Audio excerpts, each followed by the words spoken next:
السلام عليكم. كنتمنى تكونوا بخير وعلى خير وتكونوا بصحة جيدة إن شاء الله. وبعد الصلاة والسلام على رسول الله، اليوم إن شاء الله نحضر معكم فطائر أو مسمن معمرين بحشوة لذيذة بزاف وسهلة للتحضير. ونحضر معكم صوبة كتجي رائعة ولذيذة بزاف. نخليكم مع المقادير وطريقة التحضير. نص كيلو ديال الفورص او نص كيلو ديال الدقيق الابيض، 200 غرام ديال الفينو او دقيق ديال القمح. عندنا بيضه غناخذوا الاصفر ديالها، عندنا الملح على حسب الذوق ومعلقه صغيره ديال الخميره. دابا انا خدت العجانه درت فيها الدقيق، غندير فيها الملحه، غنزيد الخميره، غناخذ البيض غنزيد غير الابيض ديال البيض والصفر هو اللي غادي ندهن به الفطائر ديالي. دابا هاد الاصفر غنخليه حتى ندهن به فطائر من الفوق. غناخذ الماء دافي وغنزيد واحد المعلقه ديال الخل. صافي دابا غادي نخدم لا ماشين ونخليها حتى تعجن مزيان وتدلك ان شاء الله، وغادي نوقفها.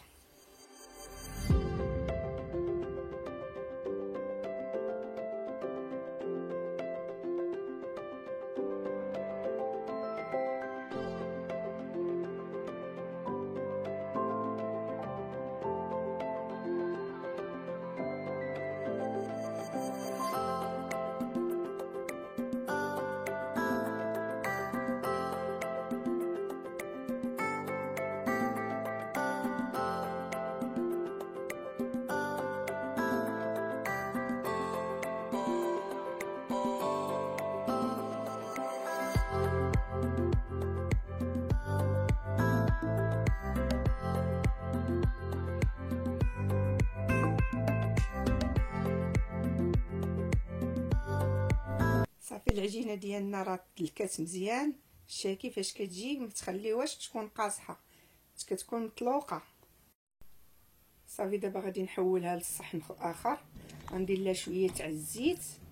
صافي كدير لها شويه الزيت صافي وكتجمعيها وغنخليها حتى تختمر. خليوها حتى تختمر على خاطرها وغندوز للحشوه. صافي ندير حتى شويه تاع الزيت وغادي نغطيها بلاستيك غذائي ونغطيها ونخليها حتى ترتاح. العجين ديالنا قد ما كيرتاح كتكون عنده النتيجه رائعه.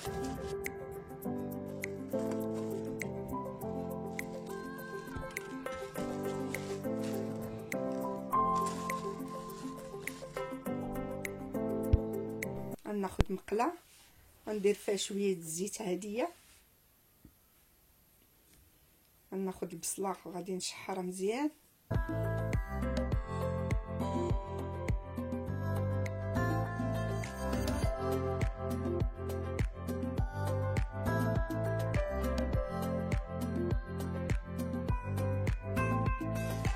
غنزيد واحد 5 الفصوص ديال الثومه مشلضين.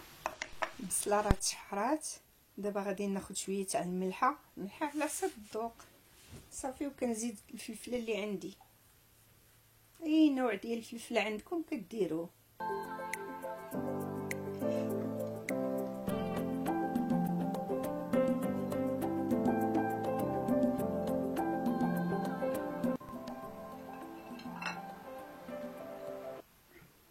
صافي دابا غادي نخلط هادشي مع بعضياتو ونخليه حتى يتشحر مزيان وتتنزل هذيك الفلفله شويه عاد باش غنزيد التوابل. هاي الفلفله بعد ما تشحرات مزيان هي والبصله. دابا غنزيد المقادير الاخرين.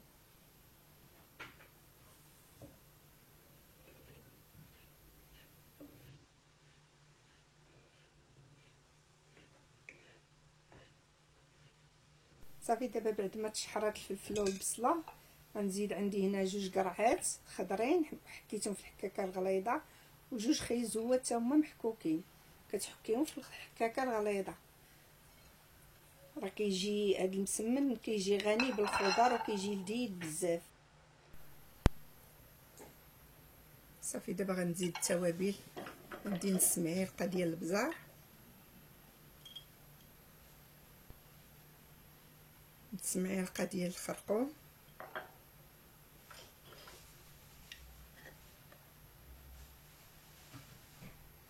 نص معلقه ديال التحميره حلوه، نزيد شويه السودانيه، نص معلقه ديال الكمون، وشويه ديال الزعتر. حاولوا ديروا الزعتر في الفطائر راه كيجيو لذاذ بزاف. صافي غادي نخلط التوابل مع بعضياتهم. تشحري الخضره كلها كتشحرها مع بعضياتها راه كتجي لذيذه، صدقوني هاد الحشوه كتجي لذيذه بزاف.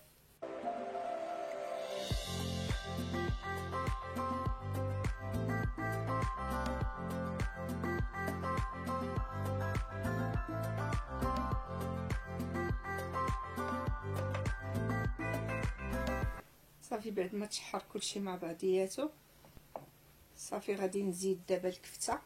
عندي 250 غرام ديال الكفته. صافي دابا غادي نخلطها مزيان مع هاد الخضره حتى تشحر حتى هي مزيان.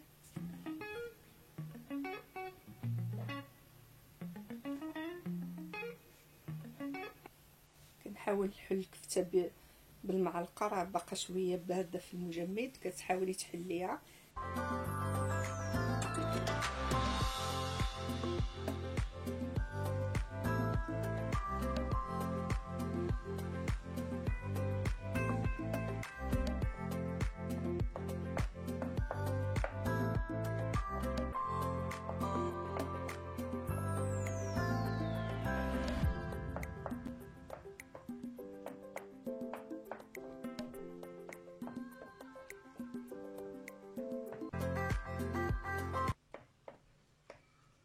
صافي دابا بعد ما تشحرات الخضره، دابا غادي نزيد زلافه ديال القزبر ومعدنوس. كتزيدي زلافه صغيره، تكون كميه كثيره ديال القزبر ومعدنوس راه كيجي لذيذ بزاف.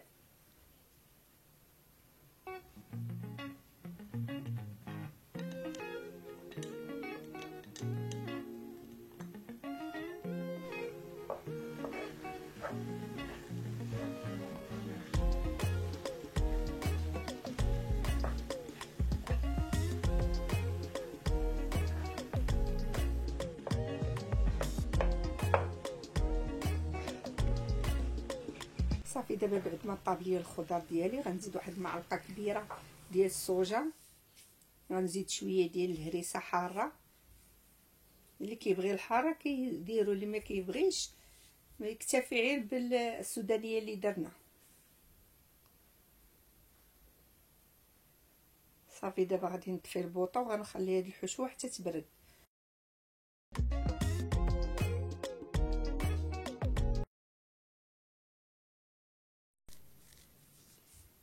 صافي الحشوه راه طابت دابا، طفيت البوطه غنخليها تاني تبرد وغنمشي نكمل العجين ديالي.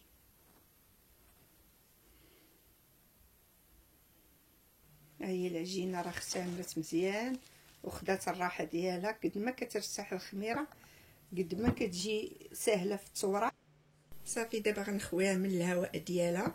صافي وغادي نبدا نقرص فيها. صافي دابا غادي نبدا نقطع فيها كويرات صغار. كتقطعي كويرات على الحجم اللي بغيتي نتيا، قداش بغيتي، واش صغار ولا كبار. كديري شويه الزيت في يدك صافي وتبداي تقطعي فيهم. دابا غادي نكملهم كلهم بنفس الطريقه.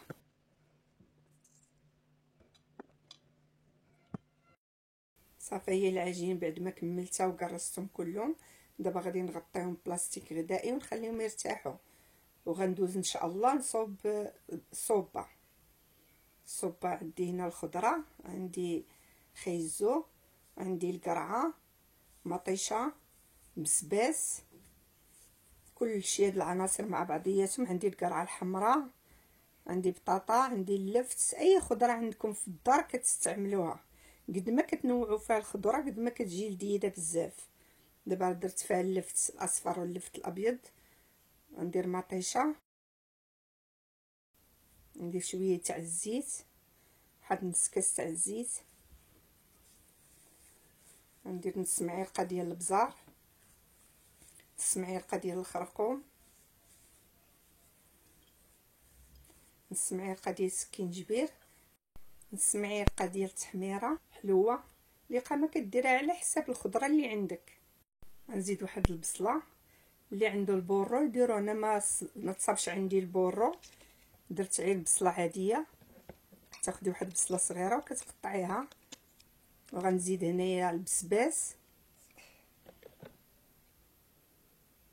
اي خضره عندك في الدار ديريها، جلبانه، زدت شويه جلبانه، 5 الفصوص ديال الثومه، شويه ديال القزبر ومعدنوس. صافي دابا غادي ندير الماء وغادي نحطها طيب. ما كديروش الماء بزاف، كديروا الماء باش طيب، لحقاش الخضره غادي تطلق الماء ديالها. ندير الملحه على حساب الذوق. دابا غادي نسد عليها وغادي نحطها في البوطه حتى طيب.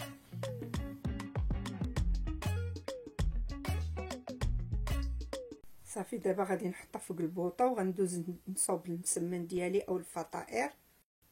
كتاخدي مسمنه، اول مسمنه قرصتي كتاخديها كتسرحيها مزيان، كتسرحيها حتى كتولي تبان لك طاوله العمل.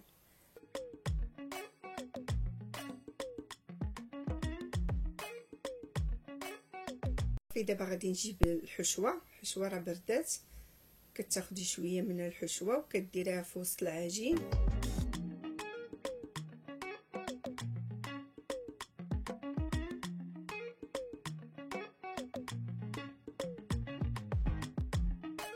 تحاولي تسرحيها على الجنب ديال المسمنه، كطويها من الجناب صافي، وعاودي كطويها من التحت صافي، وكتبداي تلوي فيها. كتاخدي جراره ولا موس ولا اي حاجه عندك كتقطعي بها صافي، وكتبداي تقطعي فيها بحال هكا صافي، وكتلويها.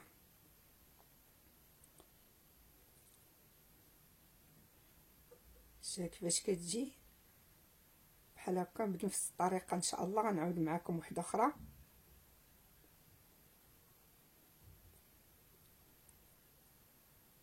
تاخدي شويه تاع الزيت وكتسرحيها مزيان، كتسرحيها حتى تولي رقيقه شفافه، حتى كتولي تبان لكم طاوله ديال العمل، كتبان لكم باش يجيو مسمنات مقرمشين وكيجيو خفاف بزاف، وكتجي العجينه بحال الورقه، ما كتجيش غليظه.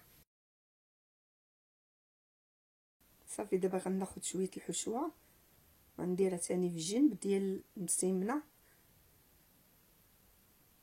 صافي. كتسرحيها تقاديها وطويها، كطوي لها الجناب ديالها صافي، وكتقلبيها طويها بحال هكا بحال السيجار. تاخدي جراره ولا تاخدي اي حاجه كتقطعي بها، كديري واحد الخطوط طويله صافي، وكتلويها عليها صافي بحال هذا الشكل، وكتجي لذيذه بزاف وكتجي رائعه في المنظر. دابا غنكمل معكم كلشي بنفس الطريقه.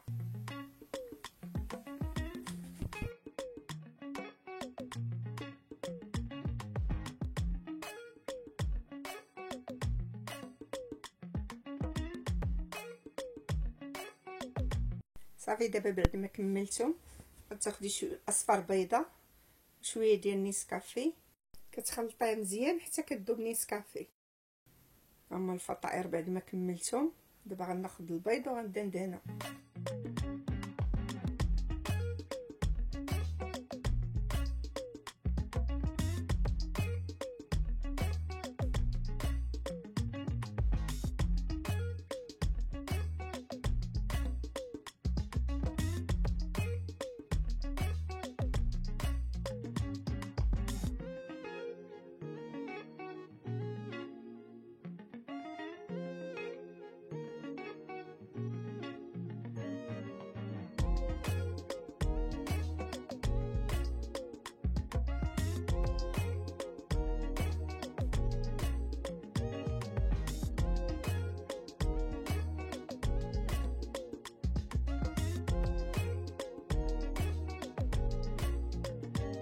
دابا بعد ما كملتهم غندخلهم للفران يطيبوا درجه الحراره متوسطه.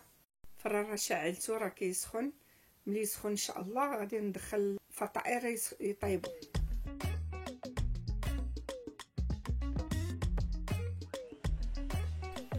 الصوبه بعد ما طابت دابا خديت الطاحونه وكنطحن فيها، غنطحنها حتى طحن مزيان.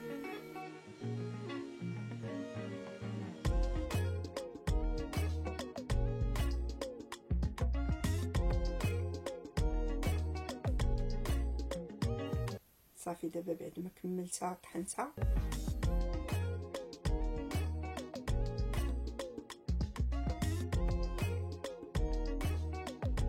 صافي. دابا غنزيد لها شويه ديال الشعريه رقيقه، الشعريه ديال الصفه.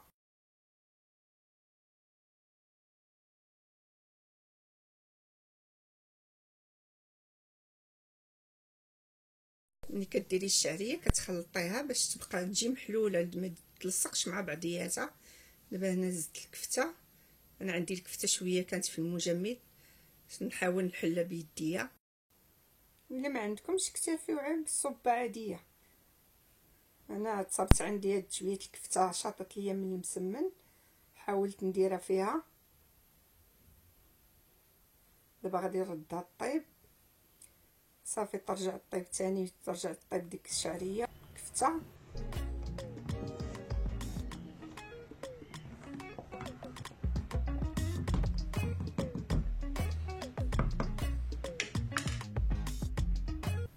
صافي غنزيد واحد المعلقه ديال المطيشه مصبره، راه كتجي لذيذه هاد الصوبه، كتجي لذيذه بزاف. وهذا هو الوقت ديالها، موسم ديال البرد، كنبغيو شي حاجه تكون سخونه. والخضر راه غنيه بالخضر، اي خضره عندك في الدار ديريها. كما كديري فيها الخضره متنوعه كتجي لذيذه بزاف. دابا غنخليها تكمل الطياب ديالها. الفطائر ديالي هما طابو، شتي كيفاش كيجيو لذاذ ومقرمشين وطايبين مزيان. طايبين من التحت ومن الفوق، كتنقصي عليهم من الفران. الفران يكون درجه الحراره متوسطه، كيطيبوا على خاطرهم، كيجيو مقرمشين. كتجي كي الورقه، كي الورقه كيجيو. ها هي اخرين بعد ما طابو تا همايا اللي درت فيهم الجلجلان. وراه حشوه كتجي لذيذه بزاف، جربوهم ان شاء الله. كيجيو رطبين وفي نفس الوقت كيجيو مقرمشين. غنقسم معكم وحده تشوفوها الحشوه. شتي كيفاش جات الحشوه؟ الفطائر كيفاش جاو، راه جاو رقاق بزاف، بحال كديري الورقه، بحال ماشي كانها عجينه، كتبان كانك دايره الورقه. هما بعد ما كملتهم ان شاء الله.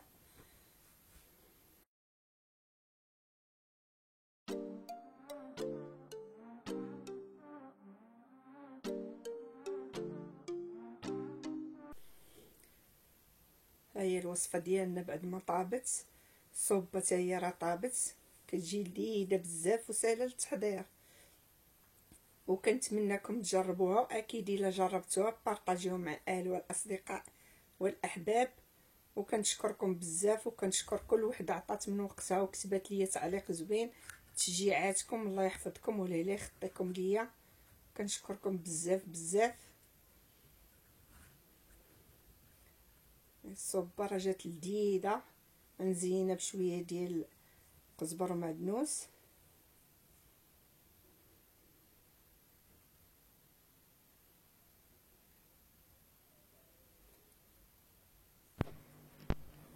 بغيتكم ان شاء الله تشوفوها وانتم بصحه جيده. الصوبه مع هاد الفطائر راه كيجيو لذاذ بزاف. الفطائر حتى هما شتيهم كيفاش جاو لذاذ وساهلين التحضير وجاو مقرمشين. وكنتمنىكم ان شاء الله تجربوه وتبارطاجيو مع الاهل والاصدقاء والاحباب. واذكروا الله كثيرا وصلوا على النبي صلى الله عليه وسلم. تشوفوا ان شاء الله في امان الله وحفظه. السلام عليكم ورحمه الله.